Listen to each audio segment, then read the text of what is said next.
Selamat sore. Saya berdiri aja. Ya, saya senang bisa hadir di sini hari ini. Mestinya tadi pagi saya sudah ikut ya, tapi mungkin teman-teman dengar saya kemarin sudah kehilangan koper bagasi saya, koper cabin saya. Ada yang ngangkat dari pesawat dan sampai sekarang tidak terlacak, dan di dalamnya ya pakaian cuma beberapa potong, tapi laptop kerja saya ya ikut raib. Saya biasa nggak bawa laptop, tapi ya ada kerjaan yang harus dibikin untuk lanjut perjalanan ya. Akhirnya untung ada bagian yang saya udah simpan di handphone saya kasih. Ya, sebenarnya ada yang sudah lebih saya lengkapi. Baik, kita terima kasih untuk panitia yang mengundang saya untuk bisa berbagi di sini ya, hari ini. Kerjaan saya pendeta, saya bertugas di Gereja Protestan Maluku.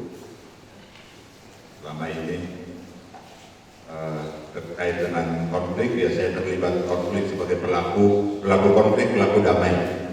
Ya. Jadi saya belajar tentang resolusi konflik dari konflik yang berdarah-darah. Ya, jadi mungkin lebih banyak pengalaman yang sangat praktis. Karena itu saya diminta membagi kisah tentang bagaimana perdamaian dibangun.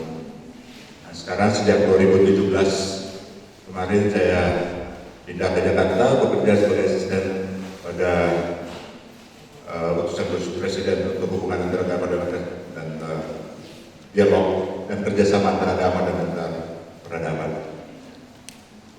Baik, saya langsung saja ya, nanti kita lihat di slide. Ada slide-nya panjang karena di awal saya ambil slide yang bagian berikut saja yang lebih teknis. Ya. Tadi Pak Mul saya dengar sudah luar biasa sekali memberikan kerangka konseptual baik Alkitabiah tetapi juga dari perspektif konflik resolution. Saya berharap pada sesi saya kita bisa pas-pasin aja di situ. Ya, kita bisa pas-pasin saja di situ. Ya, ketika kita bicara konflik dan perdamaian, itu studi yang sangat luar biasa besar. Studi yang sangat luar biasa besar. Kemudian saya mencoba mendalami sendiri juga. Kita bicara tentang konflik resolution, kita bicara tentang konflik management, kita bicara tentang konflik transformation. Ketika kita bicara tentang peace, kita bicara tentang peacemaking, kita bicara tentang peace building. Irisannya banyak dan distingsinya banyak. Tapi prinsipnya satu saja yang membuat damai, menciptakan damai. Nah, kami mengalami konflik dalam sifat yang lebih horizontal 99 sampai 2002, kemudian masih pecah lagi ya kecil-kecil sampai 2014 antara Muslim dan Kristen Maluku. Sifatnya horizontal sekalipun ada irisan vertikal yang kemudian kita tuntut sama-sama kepada pemerintah. Jadi kalau kita petakan konflik, mana aktor, mana ini dan lain-lain itu banyak. Apalagi untuk konflik-konflik yang panjang, aktor muncul di tengah jalan sangat banyak. Ini beda ya dengan konflik seperti di Aceh atau Papua yang sifatnya lebih vertikal. Banyak lebih vertikal antara masyarakat dengan pemerintah dan pemerintah di pusat. Karena itu treatmentnya juga pasti agak berbeda. Nah, saya menemukan ya, kemudian pendekatan-pendekatan yang sangat global, berangkat dari karakter lokal masyarakat. Karena kita tahu masyarakat kita bukan masyarakat tanpa konflik. Kita punya historis konflik yang panjang, konflik antar desa, konflik antar ya, kampung, konflik antar komunitas. Tapi juga kita punya cara-cara lokal untuk menyelesaikan kemudian. Ketika orang belum mengembangkan konflik resolution, orang tua-tua kita sudah bisa menyelesaikan konflik di antara mereka. Di situ lalu saya mencoba menggali di dalam upaya penyelesaian konflik Maluku, tapi kemudian ketika itu dikemas di dalam sesi-sesi atau modul-modul training di tempat lain, saya mencoba mensejajarkan sedapat mungkin dengan melihat apa sih kekuatan lokal yang bisa kita pakai, apa sih masyarakat punya sehingga bisa mentransfer spirit sebagai korban menjadi spirit sebagai survivor. Itu sangat penting untuk memperkuat ketahanan masyarakat atau community resilience di dalam situasi-situasi konflik termasuk bencana, ketika orang merasa diri tidak semata-mata menjadi korban tetapi menjadi penyintas, survivor. Dia akan fight dan mencari jalan apa saja untuk bisa menyelesaikan atau mengelola konflik ataupun kemenangan yang dihadapi. Nah, saya kerja dengan banyak teman kemudian, banyak expert konflik yang datang dari nasional, internasional, kita sharing dan lain-lain. Ya. Dan kita mencoba menemukan model-model yang bisa diaplikasikan ya, pada kondisi-kondisi lokal yang ada. Karena tidak semua model bisa sama. Tidak semua model bisa sama ya. Kalau teman-teman pelajari Johan Galtung dengan teori konflik perdamaiannya, pada beberapa bagian saya merasa tidak bisa diaplikasikan dalam konflik. Ada varian-varian yang berbeda berdasarkan kekayaan lokal atau juga yang lain-lain. Nah, saya kemudian mengembangkan pengalaman saya pada studi saya lebih lanjut. Saya mengambil studi di Harvard Connecticut di USA untuk MA program saya. Saya menulis Community-Based Interreligious Dialogue and Peace Management. Bagaimana dialog dan peace berbasis partisipasi masyarakat. Bagaimana masyarakat mampu untuk mengelola dan mengembangkan sebuah proses bersama.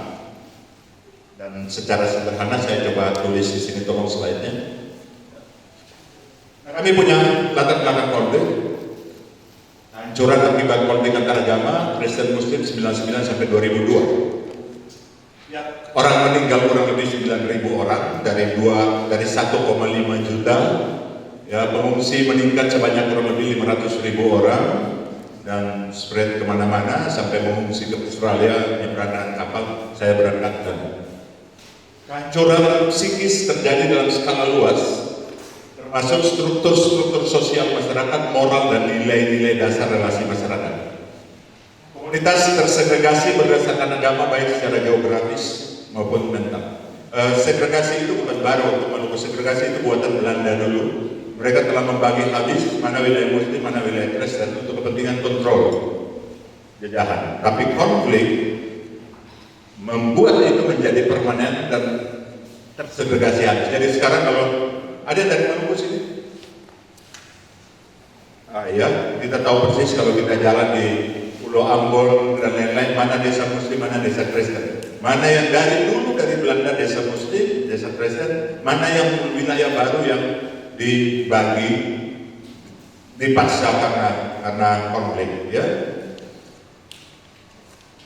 komunitas alami trauma, relasi-relasi diwarnai oleh kecurigaan, prasangka dan rasa saling percaya. Kalau orang bilang saat ini Maluku telah damai dan itu digaung-gaungkan, ya, itu belum berdamai positif. Damai positif ya, ada damai negatif, ada damai positif. Finance berhenti, tapi setiap saat kalau kita mengkaji narasi-narasi yang muncul di masyarakat, dikotomi narasi baru terbentuk pasca konflik, itu menceritakan bagaimana orang mengatakan in group out group, dan itu bisa menjadi potensi konflik in potential yang kapan saja bisa di-recall untuk muncul, memprovokasi lagi. Ya. Dulu sebelum konflik misalnya, orang Maluku kalau memanggil laki-laki yang lebih tua mereka panggil bung, kalau perempuan mereka panggil usi. Itu sama Muslim Kristen. sedikit saja komunitas Arab, turunan Arab di perkotaan memakai istilah caca dan babang. Pasca konflik, seluruh yang muslim, untuk laki-laki yang lebih tua mereka panggil babang, yang perempuan mereka panggil caca. Konsep geografis juga sejak dulu telah mengalami segregasi. Untuk kota Ambon misalnya, kalau kita bilang istilah lokal atau narasi lokal, mereka bilang dong di darat, mereka di darat, dan dong di laut, mereka di laut. Dong di darat pasti mayoritas Kristen, karena komunitas Kristen mendiami wilayah perbukitan dan pegunungan. Komunitas Muslim banyak di wilayah pesisir. Ya, karena dulu ketika Muslim Kristen masuk ke Maluku, yang Muslim datang siar agama bersama dengan pedagang yang masuk pada wilayah-wilayah pesisir. Itu menjadi permanen, dan banyak lagi modal untuk membilang bagaimana masyarakat terbelah secara psikis di dalam identitas kelompok yang nampak sampai pada produksi narasi. Ini menjadi penting kalau ada studi khusus tentang itu, bagaimana produksi narasi di Indonesia saat ini. Ya, karena kita sangat kaya dengan narasi-narasi segregatif, narasi-narasi konflik, dan itu menjadi pertarungan besar termasuk oleh teman-teman yang bekerja untuk media. Bagaimana mendesain kontra narasi terhadap narasi-narasi konflik dan kekerasan yang berkembang. Lanjut.